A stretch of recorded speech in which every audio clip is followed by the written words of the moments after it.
Excellent, fantastic. Hammond, we're back again We're for back. another episode, and Yes. so really excited. I know we just discussed a few different ideas in terms of how we're going to break this concept down, and it's going to be really valuable for brand founders. And I guess this concept, I guess, probably is applicable to all businesses, really. Like whether it's an e-commerce business or whether it is a service business, a lead gen business, the same methods and the same structures probably have some kind of parallels overall. So we're going to be talking about profitability and how to, first things first, understand why profitability is so important, and then also give you all some really tangible and specific strategies to increase your profitability through what we have discussed here is this almost like holy triangle of profitability. So, Hammond, do you want to tell me from your perspective, from a profitability Yes. perspective, why is it so Yes. important? And I guess just unpack that a little bit. Of course. So yeah. So actually in e-commerce, I think it was like every person kind of showing like 20K, 50K, 100K a month, like, hey, asking yourself, are they actually profitable? Right? So that's something that always I think about, like what's the profit margins? And I think what they say like sales, like sales vanity, profit sanity. It's like every time like thinking, hey, I need to kind of come back to earth and look at how much I'm actually, making in reality to net profit. So in reality, in the business, what you should focus on is your net profit. And this is kind of, what you take and you need to really be obsessive about it. But I see in general in e-commerce a focus on sales. Like I need to make sales. It's like the focus. I need to make that like 10K, 20K, 50K. But I would rather do 50K with, let's say, 50% net than 100K with 10%. Or just the Mm. margins are much bigger. So you really look at it from a what you actually are making rather than anything else. So that's kind of my view on like why it's so important is because it's what you're taking, right? And if your business is unprofitable, then you're always going to have to put more, and Mm. it's going to be kind of, I'd say, draining you when you're looking to grow it. So it's really important to focus on profit so that you can grow your business because otherwise it's going to be draining you. It's going to be pretty much taking money out of your pocket. So that's why Yeah. I would say it's so critical. Mm. And so just on that point, so do you think, and I'm very much in agreement with you there in terms of I'd rather have, less velocity or less volume and higher actual like profit units as opposed to, much more velocity and then like much less profit. So do you think that so say for example, a brand's, smaller, because like I'm just asking the question and wondering about like, let's just think, for example, I'm making $20,000 per month at the moment. Would it be realistic to say that my profit margins at say $20,000 a month or $50,000 a month should be the same as a percentage as I scale, or is there going to be, from your understanding, some creep in terms of like, hey, like it's going to reduce, I'm going to have more fixed costs. What do you think about that?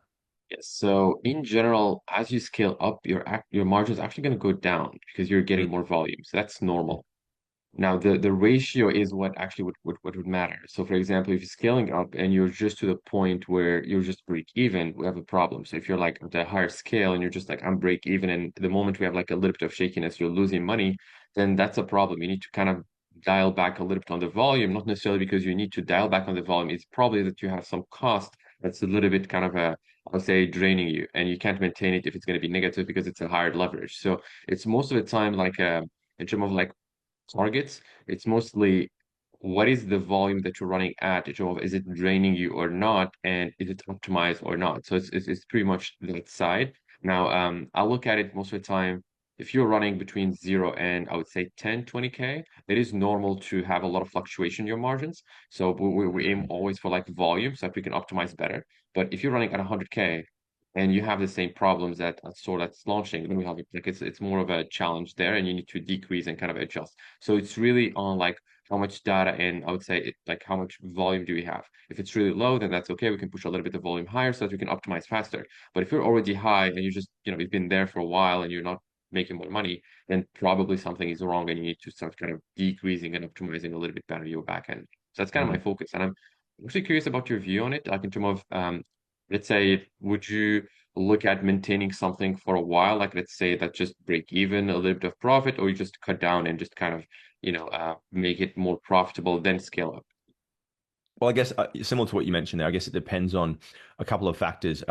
Where you are, I guess, in the life cycle of the business, and I think there's a lot to be said around what you mentioned there in terms of like 0 to 20K a month, because naturally there are a lot of fluctuations in that stage. You're testing creatives, you're testing like which product is your hero product, how you're going to display that product, landing page changes, email conversion, back end performance. So there's a lot of different factors that go into that initial stage. But I think in that stage, you kind of need to break a little bit out of maybe the scarcity and fear-based mindset of like, I don't want to spend too much and I need to be, profitable at, say, for example, like $20 a day in ads, $30 a day in ads. And it's like, you really need to push a little bit harder.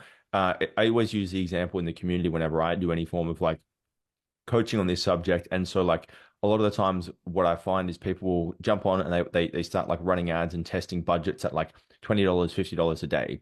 And so that's not a problem at all. You can do that, but you have to expect that the time frame that you're going to collect data is going to be a lot longer, and it's going to be a lot more painful almost, because you're like, oh, like when am I going to start seeing sales? Like when am I going to start seeing any form of signals? And so it stretches out, and it actually makes it, in my opinion, more frustrating and a little bit more kind of psychologically difficult to manage and deal with. And so I would always say for myself, when I'm like testing anything new, I'm like, let's, do maybe 3x the price of the product, spend $150 a day over a 6 or 7 day window, and get much more data way quicker to then determine like, is it profitable? Where's the problem? Like, where's the issue? Where do I need to fix?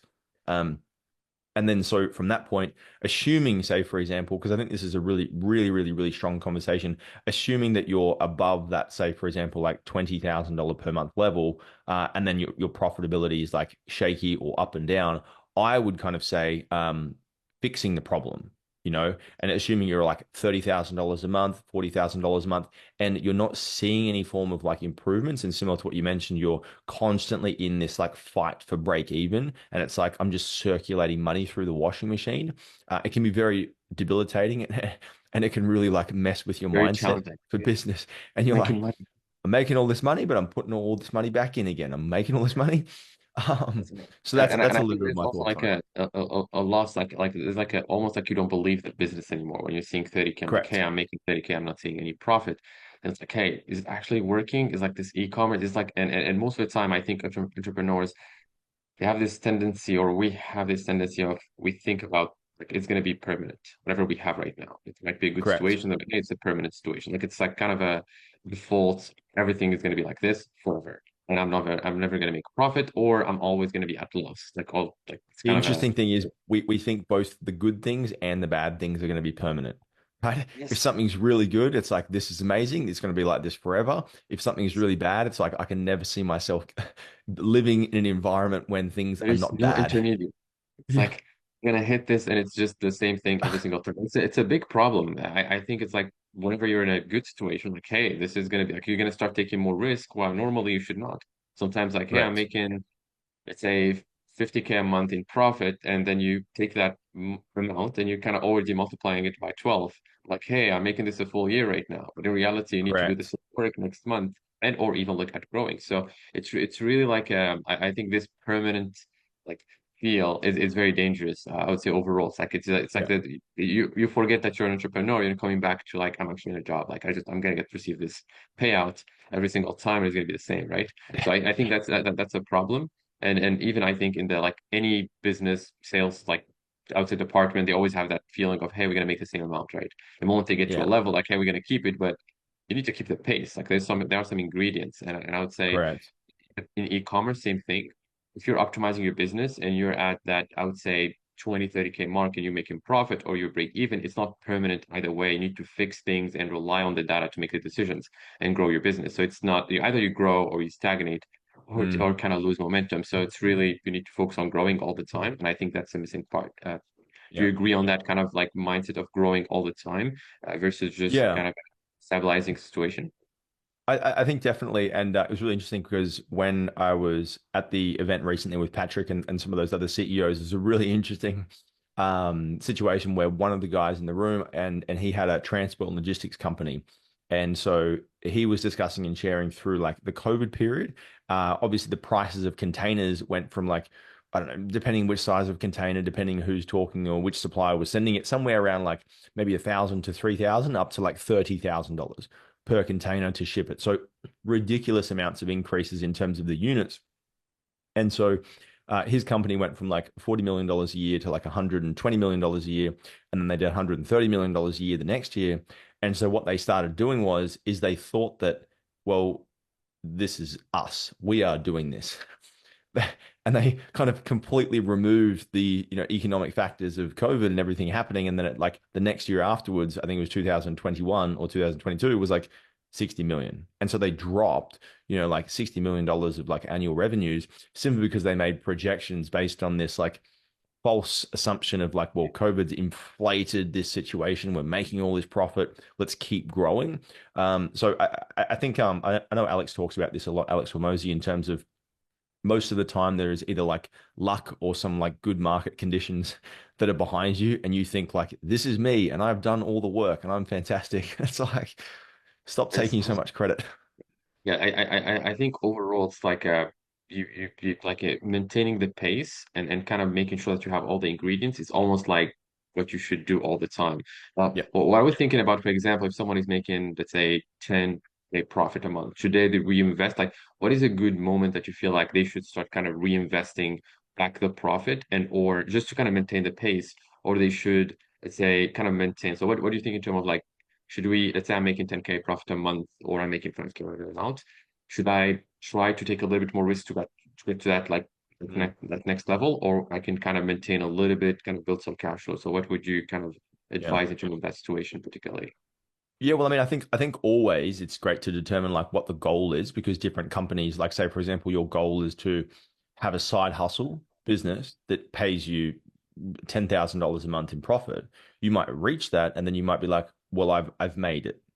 Right. And so it's like that might be the completion of your target, the completion of your goal. You've subsidized some of your family costs, and you're like, things are great, things are fantastic. I make $50,000 revenues and I keep $10,000 profit, and I have a little bit of extra cash in the business to circulate. That might be everything that you ever wanted. And so that's okay. And so if your goal is then to, do the opposite and scale the business massively, I just think that taking money out of the company and putting it into any other things, such as like spending it on stuff like, nicer clothes or like some, things around your home, it's a waste. Like it really is. Like any money that's not being spent back into the machine that's turning $1 into $4 every single month compounding, you're taking that money and you're putting it into, I don't know, a pair of like Gucci loafers or like a nice sweater or like, new blankets for your bed. It's like that money goes from like a 4x multiple every month to zero immediately. You're right. Yes, The, actually, it's the actually, only the only yeah, sorry, caveat I think to that, the only thing that I think is probably debilitating, and the pumpkin plan, and the pumpkin plan, he talks about it. Michael Malowitz or something. He's Michalowicz. Michael Michalowicz talks about it, and he also has the book Profit First, whereby getting into the habit of actually paying yourself as an entrepreneur is really beneficial, simply from the perspective of like, this business pays me and I don't work as a slave for my company.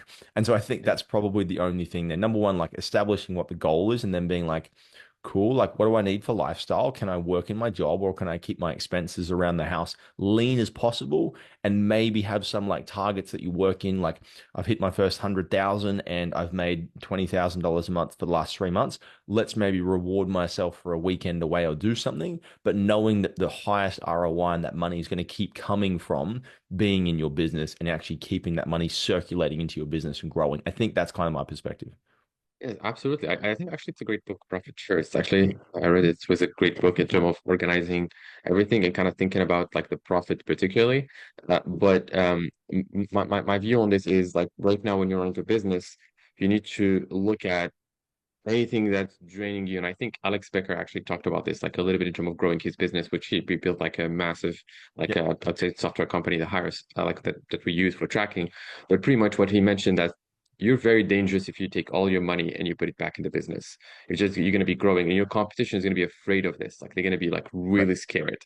Like this person is pretty much taking all the resources and keeping growing, and us we need like to have to pay for things, right? So we're kind of like we have more liability. And I think when you're launching your business initially, you don't realize this, but you're actually very dangerous because other companies, they have like employees and they have things, and you're just putting money in the ads, everything you have, and you actually don't expect returns. So you're I would say, dangers in the market. The problem is the moment you start growing, you start getting like you're kind of afraid because you're making money. Then like, hey, I'm not sure, should I put it here or should you start kind of thinking maybe I can use a little bit of the money, but you're just becoming more and more, I would say, kind of a soft in the market. Yeah. And if you're competing with a person and cut everything and they put all the money in the business, they're gonna pace like much faster. And you're gonna be like, hey, what's happening? Why their ads? Why they have so many ads? Why they have so many things? And I think like this view on reinvesting is always just kind of making you more dangerous in the business, particularly. Mm, And it's coming back to that initial phase. When you're launching, you're very dangerous because you're putting all your money in the ads. Another business might not test everything you're testing. Another business might be kind of afraid of doing things, and you're coming in and you're actually coming with new, fresh ideas. So I think yeah. just put you in a very, very nice spot to get your first 10,000 in sales, while a business would take them probably like years if they would just stagnate and not do those risks. So it's really Right. fascinating, I would say, like the concept itself in terms of risk and going more aggressively. Now, we're going to talk Mm, about profit maybe a little bit more. Actually, how can you hold on to more profit, right? How can I really build more leverage? So, what are, let's say, the component that you think that we can kind of look at in terms of like increasing our profit? mm. Well, I mean, I think for an e-commerce business, like specifically, like the main mechanisms or the main drivers that contribute the most to profit is definitely like your conversion rate on your actual store and being like, okay, so how many visitors convert? Because that fundamentally changes profitability. Obviously, you've got every bit of your ad costs, whether you're measuring CPCs or whether you're measuring whatever your main measurement is, but your advertising or traffic costs, whether it's a CPM or a CPC, like that dictates quite substantially like the overall profitability. And then for myself, I think that your average order value or what that kind of value is of what people pay you on every single order, I think those are the three main contributors that drive the most profit equally up or down. Like if one of those three are out of KPI, whatever KPI is for your business, I think you're really in some trouble. Yeah. Yeah, I think actually I do agree 100% on this. So when I'm looking at any store, just like in terms of say just media buying, looking at the ads, I look at the three things. So I look at the price because that's how much they're like, converting per like per person coming in the store. Like that's the Yeah. conversion value. The conversion rate. How many people? If I was like, let's say I think about it like a just a regular store. I have 10 people coming in. How many people are actually going and buying? That's your conversion rate technically. And how many Right. things they bought, that's the AOV, like that's kind of the value. And looking at overall optimizing these two elements, you can really take your profit to the next level just by focusing Mm, on this is my conversion rate and this is how much they're paying me. And I can kind of control the two because you can control your yeah. price. You can increase the price, you can adjust your price, you can adjust your offer, and your conversion rate, you can optimize your landing page. So you actually have the control on how people would see your offer to your conversion rate and how they can like what's actually the amount that you're charging for that transaction. So those two, most of the time, they're very much like ignored when you're looking at an ad because you're looking at the platform that you're using, and we can talk about like different platform, but it's really you're looking at the ads CPC too much, while you have also those two elements that do play a role, and then the back end. Because I've seen cases, Mm, I don't know if you're exposed to this in the past, where a person would come in like, hey, they're looking at too much at the ad account, like the too much like this is like the ad account. It just feels like the CPC is good. I'm not able to move, and I'm like, your conversion rate's like 1%, and you have like a $50 price tag. So we should have a higher conversion rate first before even mm, looking at the ad. And I try to look at this from like when you put in some money, it enters kind of like your funnel. Then you need to look at the output, but also what happened to that money in the meantime. Like what's kind of the like the all the trajectory and everything that happened before it's come back to you that you can put it in the ad account again. If you look at mm, that, you're gonna see that there is two touch points that can just get you much more leverage. One of them is what they see when they land on the page, but the second is the yeah. pricing. Right? It's really looking at that element because you can increase it and then you just make more money, correct? Do you feel Right. like that part is ignored in like in the funnel overall? Oh, absolutely. I think I think one challenge that a lot of people have when looking because you and I can say like, all right, improve your traffic costs, increase your conversion rate, increase your average order value, but um, each of those three are like quite powerful in and of themselves. And so I also think that there are like different stages whereby you need to focus more on one than the other one, right? And so like say for example, you have really poor, for example, like traffic costs, and you're sitting on your site and you're trying to like optimize your conversion rate, but your traffic costs are very expensive and you're driving like, extremely expensive like traffic to the site, it kind of doesn't make sense. So I'd love to maybe break down a little bit the focus in terms of like where would we start in this triangle? Like let's start on X. And then how do we move through the triangle to kind of like, because I see it kind of as it's definitely a cyclical motion, like it's a flywheel almost once you get going, but you also do need to kind of work at that triangle from like step one, step two, step Yes. three to a certain degree. So let's maybe unpack that a little Yes. bit.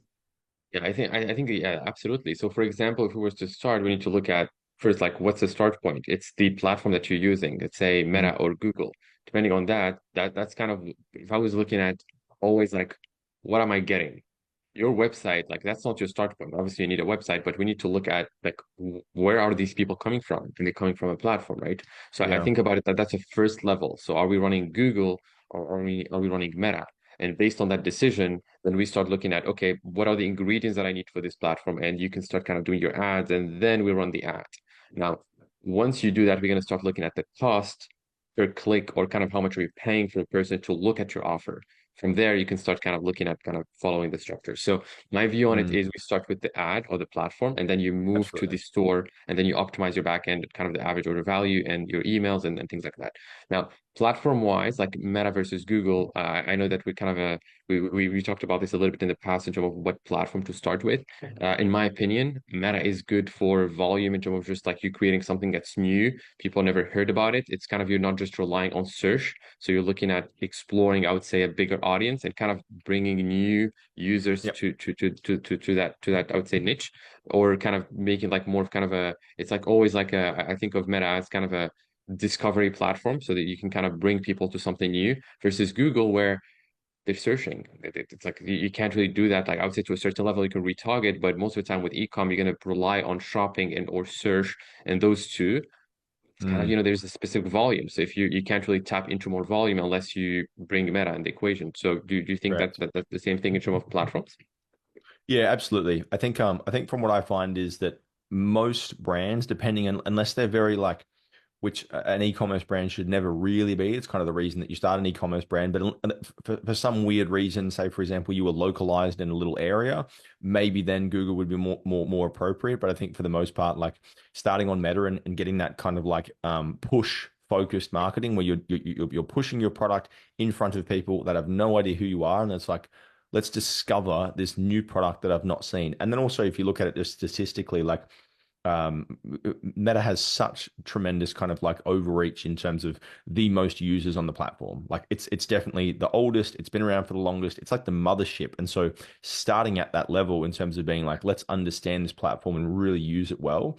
I think most businesses generally start with meta advertising and then unless they're localized kind of retail businesses or something, most will start with like a meta advertising. I completely agree with that. Absolutely. Yeah, of course. Yeah, I believe the same. Like when you're looking at Meta, you have that, I would say also like that dynamic that kind of like it's like because it's a social platform, you can kind of Mm, bring in something and use emotion more than Google. I think that's also correct. another element of some of your like options to convert a person. It's almost like when I think about an offer or any store or anything we're doing, it's like tomorrow you're gonna meet those people, which is your avatar, and you need to convert them. What is the best format to talk to them?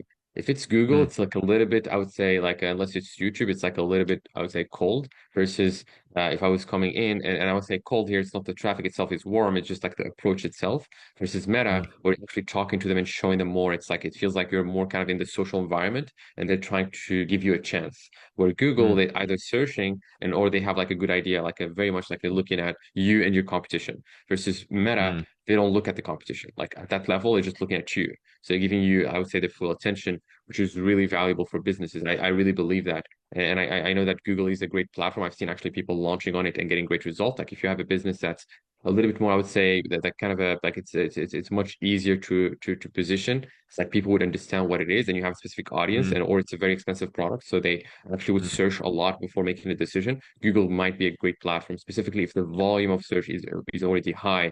Then you kind of like a it's an easy one because you have a high search yeah. volume and you can kind of educate your audience and position yourself. So that's great for Google, but otherwise Meta, you're getting more chance. You're getting that, it's like tomorrow we go to a room and you have that big audience and you have a chance to bring in like your story and talk and kind of convert. So it's really Yeah. amazing platform, in my opinion, the way that Mm. we can do things, right? Yeah.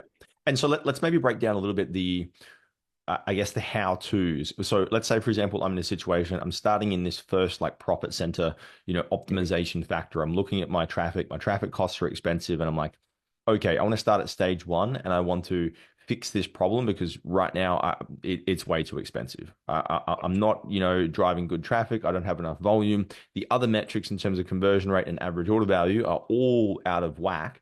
But I will know that I need to start with the traffic. So what are some of the drivers, or what are some of the things that you feel like, look, let's start here first to start to Yes. improve like traffic costs? Yes, so I'm gonna just like this. This is how I diagnose things because in general we need some like benchmarks or something that you can look at like, hey, this is bad and this is good because that's most of the time the Correct. problem. Someone would look at an ad account like, hey, is it good? Is it bad? At least actually the case. Yeah. Like I'm not sure. Like they're looking at it, like they're kind of hesitating, right? So how I look at it is in terms of e-commerce particularly, and I'm talking about Australian dollar in terms of currency. If you're above $2 cost per click, probably you should look at your ads. Like that's probably like you're paying a little bit of premium. So that's something we can Mm-mm. kind of start looking at your ads. Now, if you're paying $5 and $10 cost per click, we should look at your ads. Like that's kind of like you're paying a premium and it's very expensive. And think about this. Like you're paying $5 per person to come to your ad. It's like very much similar to if you're paying like a lead $1,000 or something like it just it doesn't make sense. Like Mm. it's just Mm. very, very high. And I would say that's kind of like put the direction into the ads. Like you have a problem, ad account, if your CPC is very high. So that's the first metric I'll look at, particularly if it's above two. And you can put it like around two, that's all right. Like we can kind of move a little bit to the funnel and look at the conversion rate. But if it's really $4 or $5, that's very hard that to maintain. Like think about this. You Yeah. pay $5 per person to look at your store. And your conversion rate in general, the conversion rate are between 1 and let's say 10%. So you're kind Mm. of already not starting on the kind of right structure. So I would The really look at it from viability that just, perspective. yeah, it goes down so quickly. So what you're saying is essentially, in terms of that CPC factor, if we really focus in on that, like $2 for a CPC overall, like that's probably the highest that Acceptable. you'd want to be. Like it's acceptable. Below $2, we're obviously starting to get better and better and better, and we're getting more and more and more efficient traffic. So in terms of like, let's say for example, I'm at like $3 in terms of my CPC. What measures would I take, or what things would I do to start to kind of like get that down below into like an acceptable range? Yes. So obviously, again, just to really be clear on this, the CPC is not the only thing I would look at. So it's really, I'm looking at Of course. also the profitability. So if you're having $3 cost per click and you're profitable, good. So no problem. Scale Mm, your ad spend. And so I'm not mm, necessarily saying that, hey, we need to, it's either two or we pause. Because I've seen people coming in like profitable, like a $3 CPC. I'm like, hey, maybe I should pause the ads. Like, no, you're profitable. ROAS would always win. Like correct. I don't care about the CPC if the ROAS is 10, right? Probably that you're going to be scaling and that's all good. So that's my view first on that element, just to be clear on that. Now, in terms of the, let's say my CPC is $3 and I'm having trouble being profitable. So it's really challenging. I'm not getting sales and I'm having we're in the optimization phase. I would start looking at the like the creatives, particularly the scroll stopper. Like if I was really looking at something in an ad and I would put my time, and I think even Alex Hormozi mentioned this, like in terms of his like optimization, in terms of ads, he put in like he's like saying that he's like putting 90% of his time in the scroll stopper or in the Mm, leading 5 seconds in terms of a video. That's like mm, 90% of the effort. Now, I'm looking at it also from just what I've seen in every ad account that I looked at in the last 10 years. The average video play time is about 4 to 5 seconds. So yep. you're kind of by default thinking, what should I focus on in terms of like next to get my CPC down? Maybe I should just focus on the first 5 seconds of my content. So I'm very like kind of like positioning things. We need to focus on that first. Now, if you're running a static, that's all right. You can test different statics up, but by all means, you can do that. I'm just looking at more the video because I know the videos are mostly what's Correct. scaled in Meta. So that's going to be the first thing you should look at. I have $3. Go and do 10 new variations of the best performer you have right away and use the first leading 5 seconds. Do that, but we need to look at volume. So don't just do like one. I'm like, hey, I did one, it didn't work. That's it. Do 10, 20 a Mm, week, 30 a week. Push yourself to the limit where you're like, hey, I have so many scroll stopper that Meta is just they're gonna find something. It's like volume would really offset that kind of a I would say learning, and you're gonna get mm, quickly some results. So it's really about how many creatives, and that's a hard work. Like I've talked to so many people in this space, and in eCom Capital, we have access to kind of different tiers, and we see people that are starting out. And the moment we mention, hey, this is like the number of creatives you need to do, and they're kind of discovering it. It's like, hey, really? I was not aware of this, right? Now, I'm actually going to say that we're still not even saying like the number that I would really ideally push. Like I'm talking, we need to double whatever number I say, and or Mm. triple if you want to get results faster, because you want speed, and speed is only going to be volume. So whatever number you have, let's say I recommended 50, and you did 50, and you're not getting results, do 100, do Yeah. 200 creatives. I would be Yeah. more impressed if I was to go on a call and a person tell me, hey, Hamen, my CPC didn't go down, and I did like 1,000 creatives. Yeah. Okay, Yeah. I understand. Like there is probably meta right now. So right. So like I'll be off Mm. like completely, but I don't think I've never seen something like this. Like never. No. Someone would tell me No. I did 1,000 creative, 1,000 variation of scroll stopper, and I took like my CPC didn't move. It's just impossible. Like it just doesn't exist Yeah. in the market. I think it's such an interesting kind of like conversation to have because I think people underestimate so much like just the actual amount of work that needs to be put into one particular thing to get that movement. And I think especially in that early stage founder perspective, um, people kind of like accept that things are okay. My creatives are okay. It's not that bad. And so then they kind of like move on to something else in the funnel rather than focusing on that one thing. Because I think you and I can both agree that like if you, and not even if, but when you actually have a strong piece of creative that is absolutely cracking like every other metric in the whole funnel, as if by like lightning improves, and so Yes. the power and the force of being able to do what you just mentioned and actually be like, right, so I'm going to research through every single creative library. I'm going to look at every competitor. I'm going to look at different niches and different verticals because, like, most of the time, I get so much inspiration from competitors and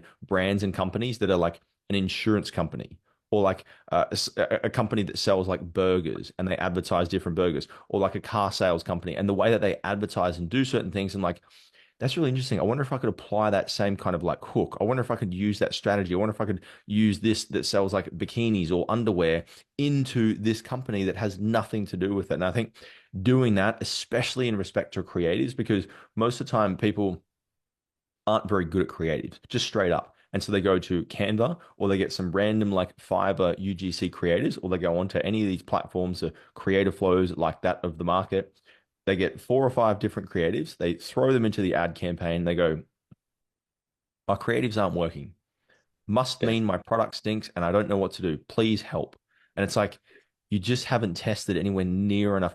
Let's talk about this for a second because I'd like to also maybe just for a moment unpack how to actually test these creatives. Because let's just hypothetically say one of the listeners right now went out into the market and they're like, great, fantastic. I'm going to take this advice and I'm actually going to test those creatives. And I'm going to build all the creatives. And let's say, for example, they've listened to this episode and in 2 weeks' time, they've got a massive war chest of 300 creative assets, right? And they've got a budget of $100, $200 a day. How does one go about testing those creative assets to see what's good, what's not? Yes. So yeah, also say first that's gonna be like if you do this, then I'm probably gonna tell you, hey, you're gonna get your CPC down. Like that's kind of you put in the first you're looking because sometimes someone would have a problem, like they have a problem in the CPC, and they're telling me like talking about the website, they want to work on that. I'm like, hey, we're looking at a different problem here. So you're really looking at the right, let's say, like solution there. That's what we should focus on. Now, in terms of the testing part in Meta, it's gonna be based on how I would structure like you can structure things differently. So let's say you're doing volume and you want to test quickly. Then the best thing, in my opinion, just testing creatives. You're either gonna be using meta optimization in terms of spend, so kind of Mm, using flexible ads, or using, I would say, an A+ campaign, which is pretty much telling Meta, I'll put in the creatives and I'll let you optimize the budget. So that's one way. Or you run an ABO setup where you're actually individually putting in the budget for each yes. creative. Both are good structures. So I'm not saying like one is better than the other.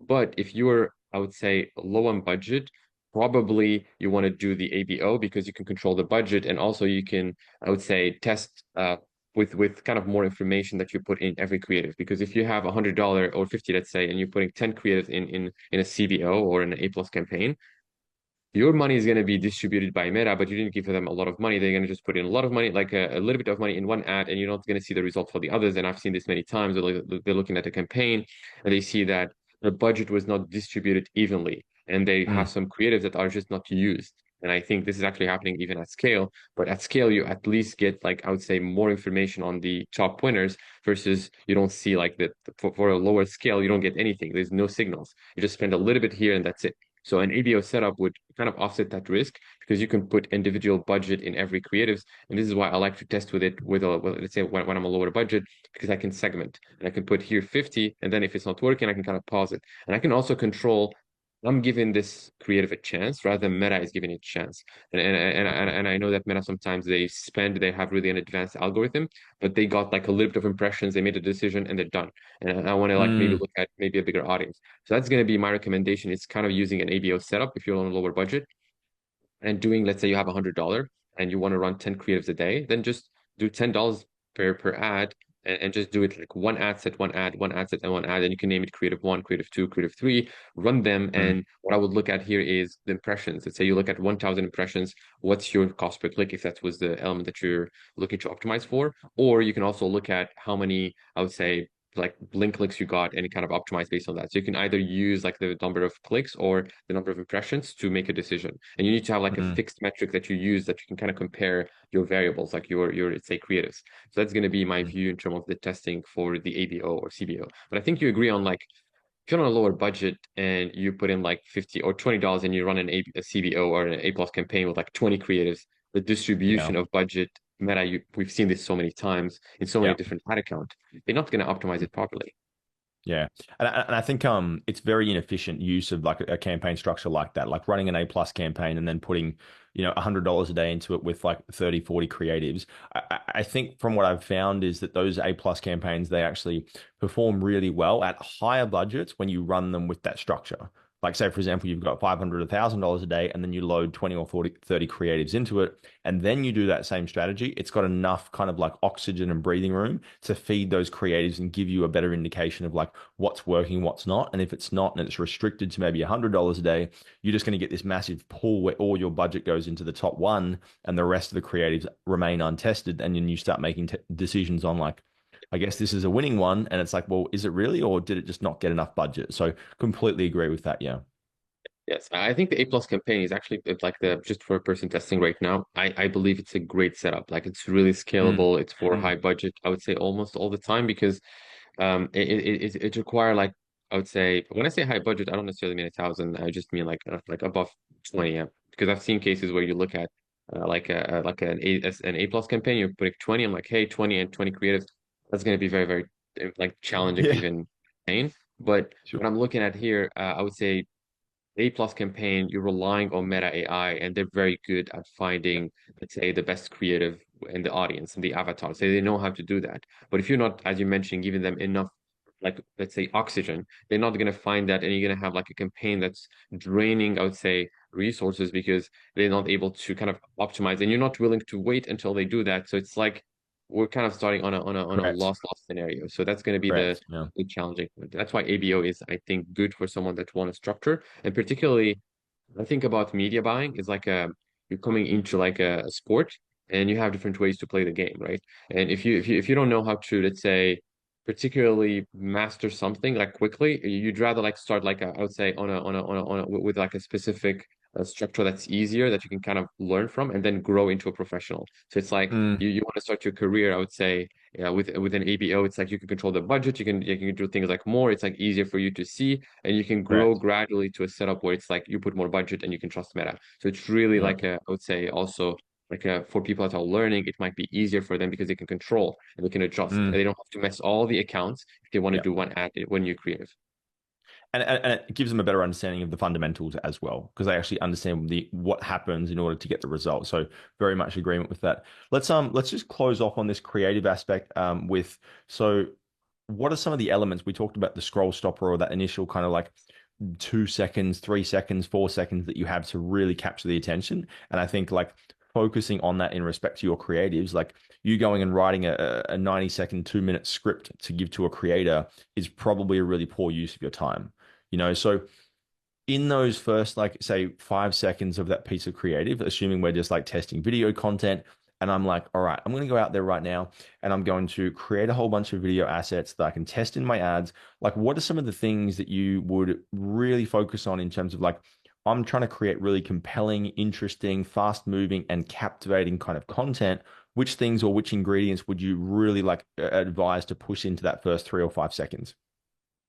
Yes, absolutely. So I'm actually like in the, I'd say, school of people that's kind of saying, hey, we need to be like we need to go like bold claims, and we need to really like get Mm. kind of I would say the attention as fast as possible. So I would go with more aggressive ways to get Hmm. people to look at my video, and I would do anything like I can't technically that Meta would allow, right? So there's no limit unless Meta would disapprove, right?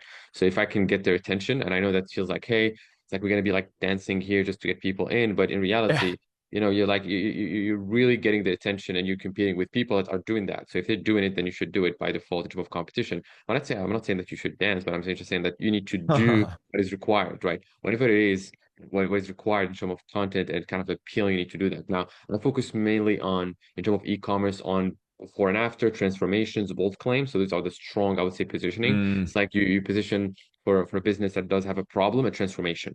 Like Yep. you're gonna start here, and like you can start right away with the transformation.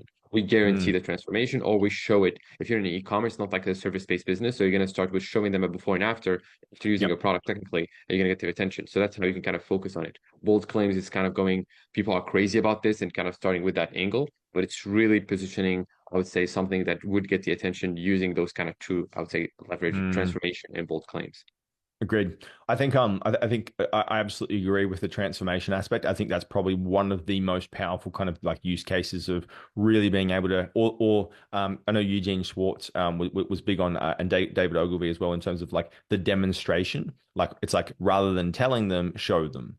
So it's like, how can I actually, which is a transformation, right? How can I show you what the product does? And so we do a few things with, for example, the Basu skin in terms of, before and afters when people use the cloth and the skin is transformed massively. And so we use a before and after kind of like ad content. And then we also use a lot of demonstration based content in terms of demonstrating what it looks like to have the makeup removed from your skin and seeing that at a close up level and all the makeup that's actually still remaining in the pores because it's so impactful. And people watch that and it's like, wow, I didn't realize that my skin actually looked like that. So yeah, I think the demonstration for me is such a massive, powerful kind of factor of being able to show people like this is what the actual product does. What's your thoughts on the copy in terms of like headlines, body copy, those types of things in respect to creative? We've talked a fair bit about video content and the creative aspect, but as far as the content goes, copy, headlines, important, not important, relevant, not relevant, less relevant. So, okay, so if I was to, let's say, kind of rank, so you have your marketing angle. That's the first thing. Marketing angle is kind of how what you're kind of talking about and the problem Yep. or the pain Mhm. point that you're tackling. And then you have the scroll stopper, which is actually just leveraging that first angle, but just kind of doing that bold claim transformation element. So it's kind of, I would say, position two. Position three, we start looking at the ad copy and headline. Four, the thumbnail. So this is kind of how I would rank things in terms of just like priority and impact. Now, ad copy is important, particularly, as I mentioned, it's not the last thing I would look at. It's kind of, I would say, just after the scroll stopper. Actually, sorry, I forgot about the call to action. I would put in marketing angle, scroll stopper, call to action, and then ad copy, headline, and thumbnail. So this is kind of Got order. it. But Got it. otherwise, term of impact is impactful, but not as impactful as, let's say, the call to action, not as impactful as, Mm. let's say, the scroll stopper, not as impactful as the marketing angle. So I would still leverage those first, and then I'll look at the ad copy later in terms of just optimizing that. Most of the time, it is like an important element, but not strong enough to make it or break it kind of situation. Right. So even if you miss your ad copy, your ad would be fine if your scroll stopper is good. So if everything else is good, but you can literally have just one like line and or nothing, and then you have a good scroll stopper, it's still gonna work. So it's really about Mm. prioritizing, but I would say ad copy there is an impact. Like you should not ignore it because your competition is not, but it's not as strong as the scroll stopper and or the marketing angle and or the call to action. So that's my opinion Agreed. on it. Yeah. I agree completely. Yeah. I think perhaps in the past the copy was a lot more relevant and it was probably a lot more kind of like necessary to focus on. I have seen also, for example, like long form copy paired with really strong kind of creative. it seems like it has a longer lifespan almost. It's as if like all of that kind of copy, it provides more kind of for the user experience in terms of they're reading all of that copy, they're consuming that copy, and the kind of the decision and the lifespan isn't so quick and just like look at the creative doesn't work anymore, burnt out, right? And then you're switching creatives all the time. So I personally I like a lot of kind of longer form content, not so much with like lower priced e-commerce products, but if you're working with higher priced products or higher based service products, definitely like longer form content is quite interesting. But I have seen a correlation there between content, for example, that has like a one line, piece of copy that starts to fatigue a lot quicker than that same piece of content with a longer form copy that maybe tells a story, sells, has more of testimonials in it, has more of like the user experience, the demonstration, the testimonies infused into that copy. I think that can be quite transformational. And I think it also can extend the lifespan of like that one piece of creative. So I think ultimately like testing both, but I'm very much in the camp with you in terms of yes, absolutely. Like, let's make sure the creative's strong first as the main thing that's going to make the most impact. Absolutely. Yeah. Absolutely. That's my view on it. Same thing. Really, Meta would also generate right now with Meta AI. They're going to do like, they're going to give you like a copy. Like, whenever you type in a little bit, they're going to generate some versions for you. So you can actually use that to look at like how you can structure. And most of the time, you can have that longer format just with Meta generating for you options. You can also use ChatGPT, obviously, right now. But that's still, I still will look at more the other elements that we talked about, the scroll stopper, call to action, and the marketing angle. Great. Got it. Okay, excellent. So let's say, for example, right now we've spent a lot of time and we've like improved our cost of traffic, right? We're driving like efficient traffic Congratulations.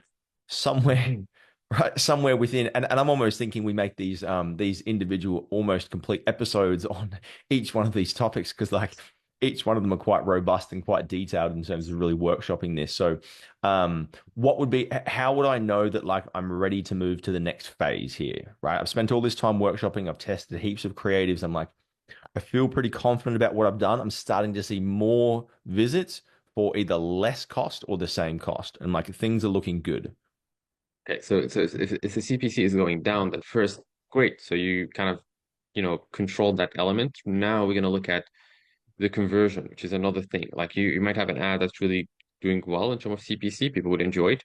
Doesn't mean really that's going to convert. So your goal would be looking at identifying the conversion of that creative, but also the conversion of your funnel. So we're looking at mainly, are we converting? And when I start looking at conversions, we're going to look at, are people adding to cart?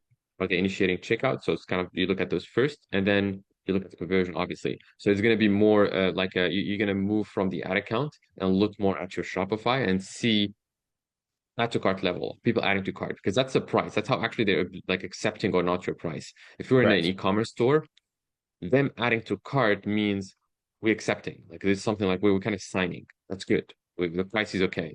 But them not adding to cart, they're saying no, I'm not agreeing on this price, right? So I'm Mm. more thinking of it like that. So the first thing I would look at, do we have some add to carts? If we're adding to cart, the price is kind of accepted depending on the level, because you might tell me like, hey, if you have add to cart after 1,000 spend, that's $1,000 for one add to cart. We have a problem, right? But if you Mm. have, let's say, I would give kind of a like a kind of a like a like benchmark again.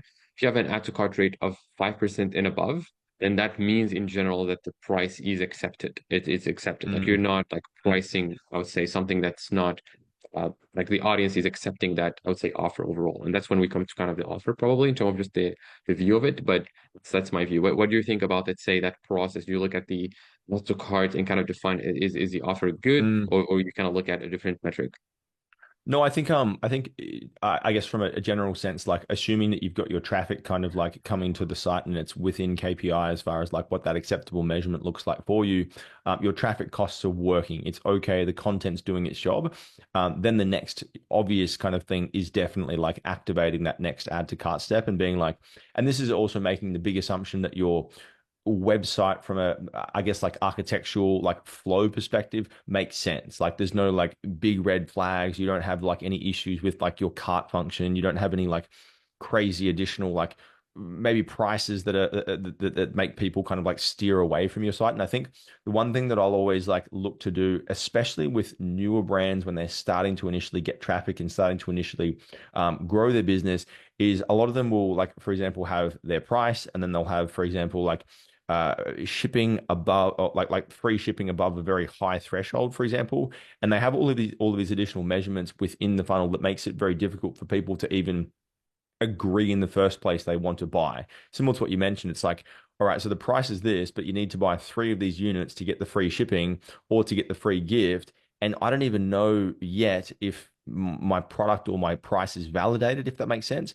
And so for me, I'm always just like, when I start initially, is like, how can I make it as simple and easy for that user to go through the whole experience and then just say yes to me, right? You don't need to say yes for three of them. You don't need to say yes to six of them plus free shipping. You just need to say yes to one at a Yeah. price point that's reasonable so we can start to get that flow through the system. So I think very much in agreement with the add to cart being the main function to optimize for. I think I'll usually look for an add to cart percentage of around about like 4.5 and above. So very similar with the 5% objective. If you can be at that 5% level, things are looking quite good. And definitely in terms of the signal that you're actually looking for, it's that psychological agreement of like, the price makes sense.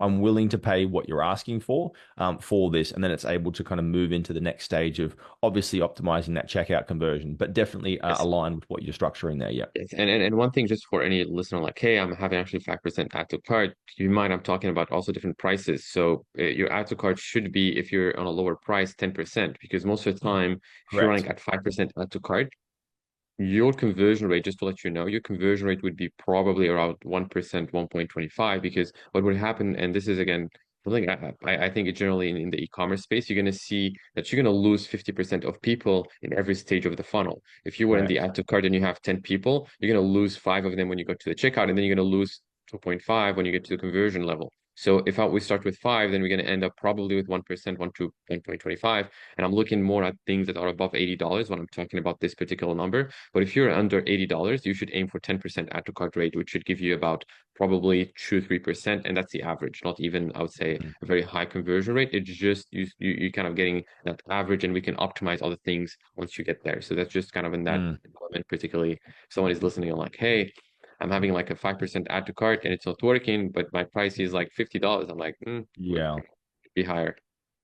Perfect example is like the Basu business that we have, and like the price point on that I think is like 49 to 49 to $60, somewhere in that bracket there. And Yes. we generally see like our actual conversion rate to be up around like 7-8%. And then the Yes. add to cart rate can be as high as like 12, 13, 14%, simply because of the actual price point of that product. And so the very model of us, say, for example, I applied that same structure and said, oh, well, I'd be happy with 4.5% on that price point product. It would completely Yes. ruin the unit economics and it would blow the profit like completely in that whole business. So very much aligned with that, yeah. And this is also Yes. making the assumption as well that all of our campaigns are set up for conversion. We're not running any Yes. weird objectives. We're not running any Yes. traffic campaigns or No add to traffic cart campaign. campaigns. Yes. No. None of Yeah. those It's just things. running. It's just conversion. I actually been very aggressive on not doing anything but conversion event with Meta. If you're looking to get sales, don't optimize for traffic. Don't